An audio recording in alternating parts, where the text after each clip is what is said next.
Sometimes it takes a different approach to help you unlock your true potential. With Capella University's game-changing FlexPath learning format, you gain relevant skills you can apply to your career right away.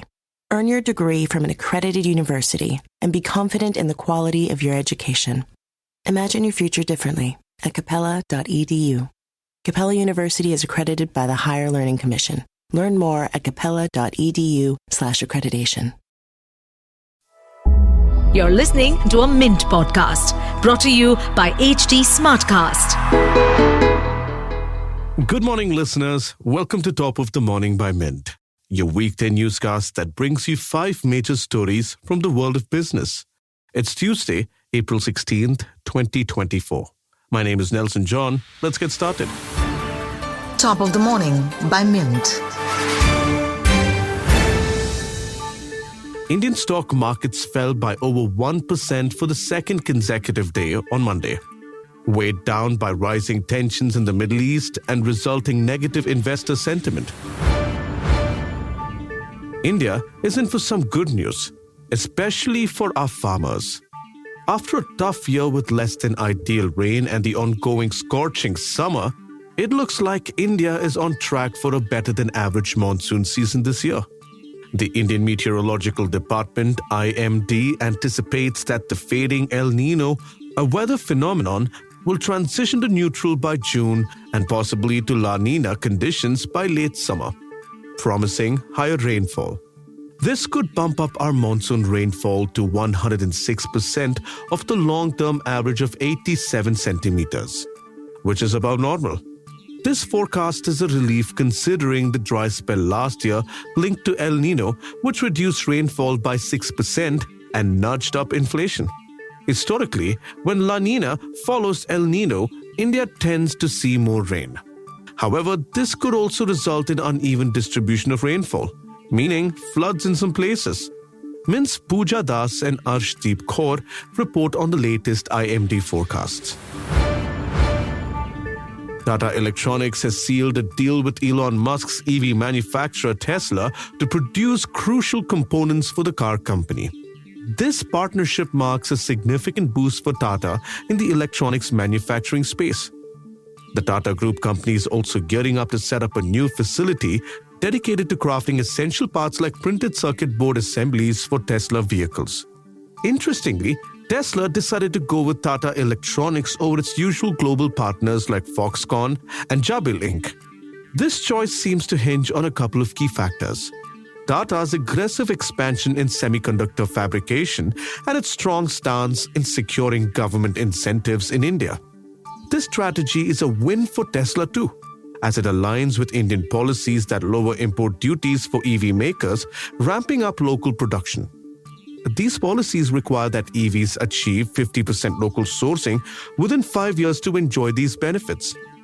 Mint's Autos correspondent Alisha Sachdev reports on a development crucial for India's EV and manufacturing landscape. Once more, the most valued Indian startup, Byju's, is going through its most turbulent phase yet. Now another exit has shook the edtech company. Arjun Mohan stepped down as CEO of Byju's India after just 7 months, handing the reins back to the company's founder, Baiju Ravindran. Initially brought in to cut costs and reorganize operations, Mohan leaves behind a business that's noticeably scaled back. It's been a rough patch for Byju's, especially during the January-March quarter, which usually sees the bulk of its sales. However, this period turned out to be one of its worst. Company insiders told Mint startup correspondents Priyamvada C. and Sneha Shah. Debt has been a major issue. Reports suggest that Byju's debt has climbed more than $200 million in India and another $200 to $250 million in the US. The company is also supposed to pay $40 million quarterly to bondholders, a commitment that has sparked a legal battle as Byju's disputes these claims. However, an executive close to Ravindran told Priyamvada and Sneha that the debts are much lower and that the recent fundraising efforts should cover most of what they owe.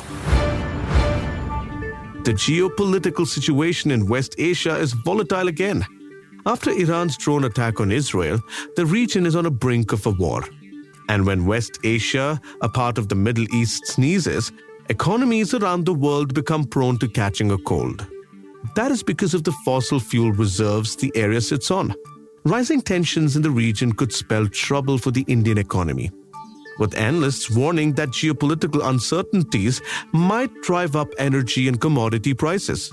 This could fuel inflation and increase the government spending on fertilizer subsidies, which could force the government to rethink some of its budget plans after the elections. In the budget laid out in February, Finance Minister Nirmala Sitharaman planned for a 13% cut in fertilizer subsidies and a 5% increase in excise duty collections from the petroleum sector. But with oil prices creeping up towards $90 a barrel and possibly hitting the $100 mark soon, those numbers might need a second look. High oil price means India's import bill could balloon, given that it imports about 85% of its energy needs. Mint senior editor Girish Chandra Prasad and Rituraj Barua explores the consequences of the ongoing conflict in West Asia for the Indian economy and for the government's promises in the interim budget. In the early 1960s, India was in search of its national bird. Renowned ornithologist, the late Salim Ali, championed the great Indian Bustard, a towering bird reminiscent of an ostrich, commonly found in the arid regions of Rajasthan and Gujarat. However, due to the concerns about potential misspellings of its name, the government ultimately chose the peacock as the national bird in 1963. Fast forward nearly 6 decades, the great Indian Bustard is now facing extinction, primarily due to the expansion of India's renewable energy sector. The bird's natural desert habitat overlaps significantly with areas being used for wind and solar energy projects, energy sources that are pivotal in India's effort to reduce its dependence on fossil fuels. In the past decade, the desert has been crisscrossed with countless kilometers of high and low tension overhead wires needed to transmit power from renewable sources. Unfortunately, these wires have become death traps for the bustard and other avian species, leading to numerous collisions. Mint Sumant Banerjee writes about the dwindling numbers of the bustards and also talks about the ongoing legal battle to save one of India's most iconic bird species in today's long story. Ironically, the future of these majestic birds hangs in a delicate balance against the backdrop of India's push for a diversified energy future. We'd love to hear your feedback on this podcast. Let us know by writing to us at feedback@lifemint.com. You may send us feedback, tips, or anything that you feel we should be covering from your vantage point in the world of business and finance.